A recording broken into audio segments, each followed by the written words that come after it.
But journalists told to pay Italian Prime Minister Giorgia Meloni $5,400 for tweet mocking her height.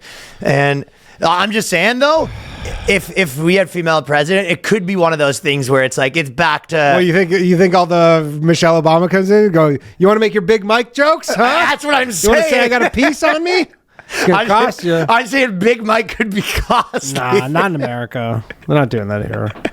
That's where you don't underestimate a woman scorned. That's true. That is true.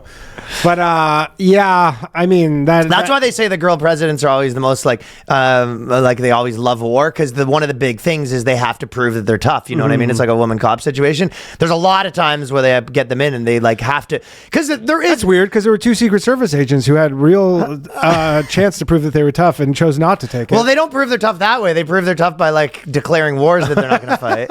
But it is one of those things. Like, I'm sure that if you were in like a gang and there was like a female gang leader, she's like, and she walks in and she's doing the torturing, a part of you is like, oh fuck, she's something to, you know what I mean? Yeah.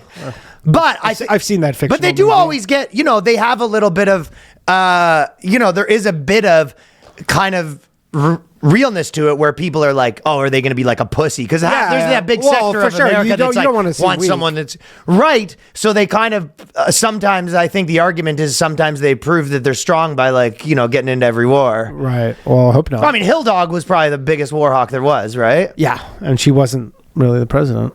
But yeah, exactly. But they're not always presidents. I'm just saying, like, so some people say a bit of that, but there might be a bit of that the other way, where it's like, you know what I mean? The jokes are we're getting the. There's gonna be I'm just saying, suing you for tweets. Well, it's a scale, right? You're acting like it's binary. There might be. You think they're gonna get people? You think if Michelle Obama comes in, she's gonna get? This was a body shaming. Girls getting $6,000 for body shaming. And it's not even a body shaming to say you're short. That's not even the type of body shaming that women even care about. It's like to say the guy goes, oh, she's only 4 feet tall. You're like, that's not even body shaming. Oh, she also called her Mussolini, and that was fine. Well, she's kind of acting like Mussolini a bit by fining you. Bit of a fascist move to fine you for a fucking crack on Twitter. But are they going to retroactively, like, you think Michelle Obama's going to, if she's the president, going to retroactively hit people for the Big Mike stuff? Oh my God, that's what I'm wondering, man. It's going to be like to scrub our podcast. It's like every comedian is just going to be like. It's like the like basically like the Red Scare. Yeah, well, yeah, Mike Scare, Big Mike Scare. We're gonna do a mic check. Mic check. Anyone who said Mike, like she gets elected on election day, November 5th, every comedian's face just goes white. I'll tell you what, though, if they do start charging you for making fun of presidents, like. Yeah.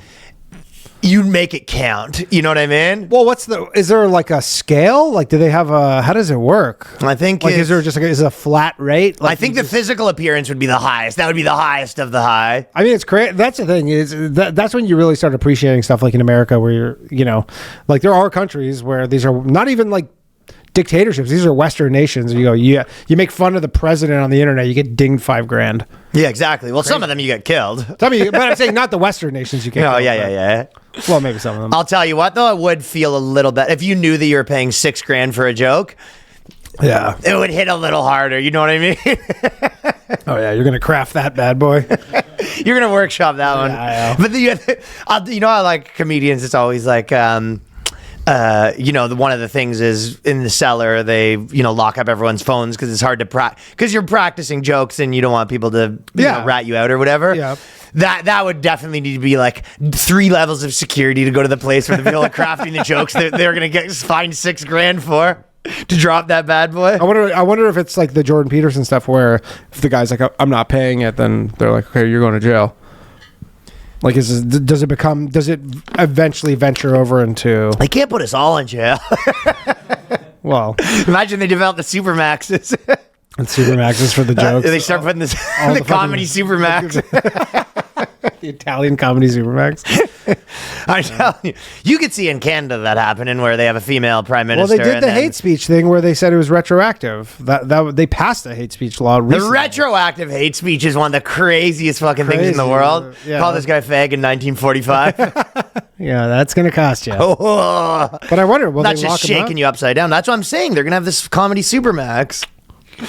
No, I don't think it'll happen in America. I'm just being hyperbolic. No, it wouldn't happen in America. No, I know that. But I mean, it is crazy. Like for $5,000. That's what I'm saying. Like, what damages can that's not the obviously we've talked about a bunch of these. There's lots of them.